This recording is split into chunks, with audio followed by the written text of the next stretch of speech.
Welcome back. We now have a very special guest joining us from the sidelines of the Motilal Oswal Annual Global Investor Conference, which has attracted a lot of foreign funds which are interested in India. One of them is Mary Manning. She is portfolio manager at Ellerston Capital, manages the Ellerston India Fund, the Asia Growth Fund, as well as the Asian Investment Fund. Just a brief introduction, Mary. She has over 17 years of investment management expertise and has previously worked with companies like Oaktree Capital as well as the Soros Management Fund, which is of course the investment vehicle of George Soros. Mary is an alumni of the University of Sydney and Harvard Business School. Thank you very much for joining us, Mary. First of all, what brings you to India? Do you think there is a lot of value left, or even share price increases left after the recent rally? Yeah, thank you very much for having me. It's really an honor to be on the show. So the reason that we are in India now, and the reason that we went many years ago and started the Ellerston India Fund, was because of growth. It was never about valuation, it was because of growth. And I think that even though the growth trajectory has gotten a bit wobbly because of COVID, I think the long-term structural growth story of India is still intact. And so that's why we continue to invest in India and continue to like it as an investment destination. Welcome to the show and thanks for being with us. What are the big themes that you're playing in the Indian market now?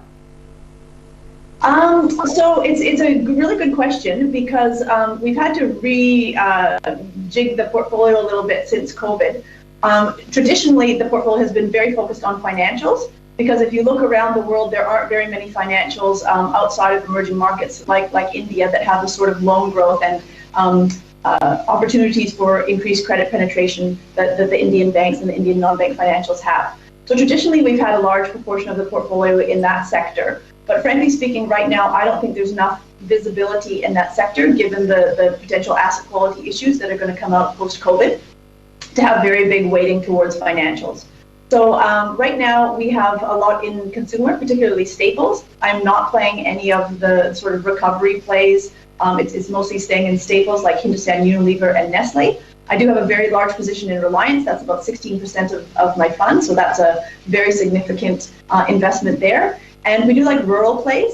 So UPL, Coromandel, globally, not just in India, one of the thematics post-COVID is that rural is doing better than some urban centers, and we've chose to play it through those kinds of stocks. Also, I do like exporters. So more so than in the past, when the portfolio was very focused on domestic demand stocks, now we have a lot more pharma and IT services. Mary, a slightly more philosophical question, and I'll come back to the specific stocks and sectors.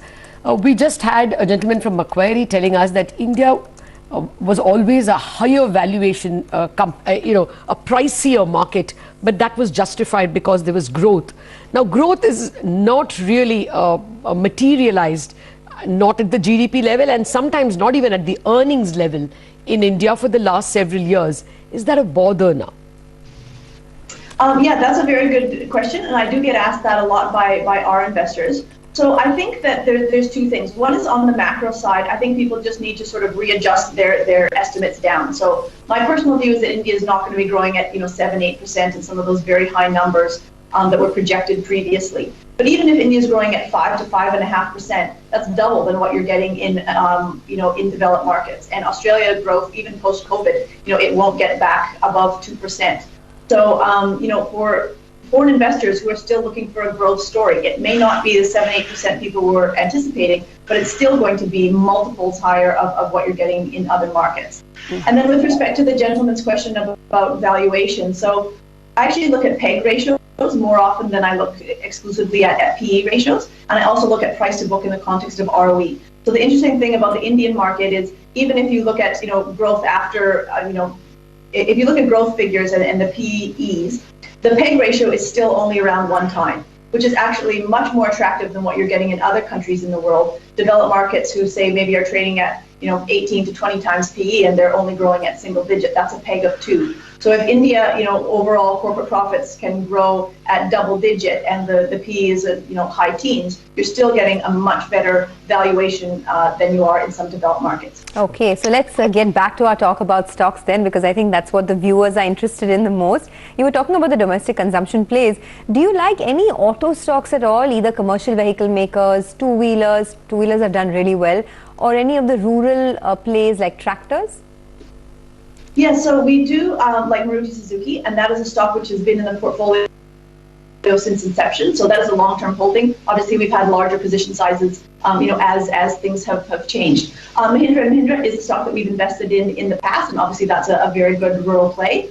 I am a bit skeptical, as I mentioned before, about a lot of these recovery plays, because it's difficult to see how this trajectory is going to continue, and valuations, as we have just discussed, for some of those stocks where there still is significant earnings uncertainty, I think those valuations do look rich because you don't actually know what PE you're buying on. So some of the stocks which we hold in the portfolio as sort of long-term holdings, we have increased some of those position sizes, but I haven't been, adding new stocks in that discretionary space just based on recovery plays. Okay, Mary, I want to ask about IT. One side tells us that they are going to be, Indian IT companies are going to be the beneficiaries of work from home and offshore now being quite okay, and they don't have to do onshore. The other side, you look at, a company like Accenture announcing layoffs. Which is the right story, and would you bet on more IT companies other than TCS and Infosys, which you have? So I think it's definitely the former. I mean, obviously, I'm in Australia, and like many of you, I think the acceleration towards a digital world happened in weeks. What may have taken a decade to happen if it wasn't for COVID. So I think that very quick transition to digital has put a lot of companies under pressure. And whereas before they may have had a long-term view of how they're going to digitize their business, now they need to get it done right now. And you can see from Infosys's most recent results that there are companies, especially large cap companies around the world, that sort of need their help to guide them along that process. So I'm definitely in the first camp. With respect to your second question about TCS and Infosys, so I have a very strong bias towards large cap stocks. I don't own anything in the portfolio that's under $1 billion, and I own hardly anything that's under 20 billion. And the reason is, as a foreign investor, we know that India can be volatile, and that when liquidity dries up, those very high beta, small and mid caps can really do some damage to your portfolio. So I generally tend to stick with the very large caps, and that's why Infosys and TCS are the two largest IT services in my portfolio. Take that forward, actually digital infrastructure has become the big theme now. So even in the telecom/technology space, you have names like Reliance and Bharti that have made you big returns in the past. But do you think that there is still more to go here for these names like RIL and Bharti, since now we're moving towards a duopoly sort of system in the telecom space? How are you positioned? Yeah, so we have, as I mentioned before, a very big position in Reliance. And, that actually happened probably 3 years ago. We started to really increase our position in Reliance because they were coming to the end of the CapEx cycle. And then we sold out of a lot of our position, at the beginning of COVID, just because it had actually generated a lot of returns. We wanted to lock in some of those gains.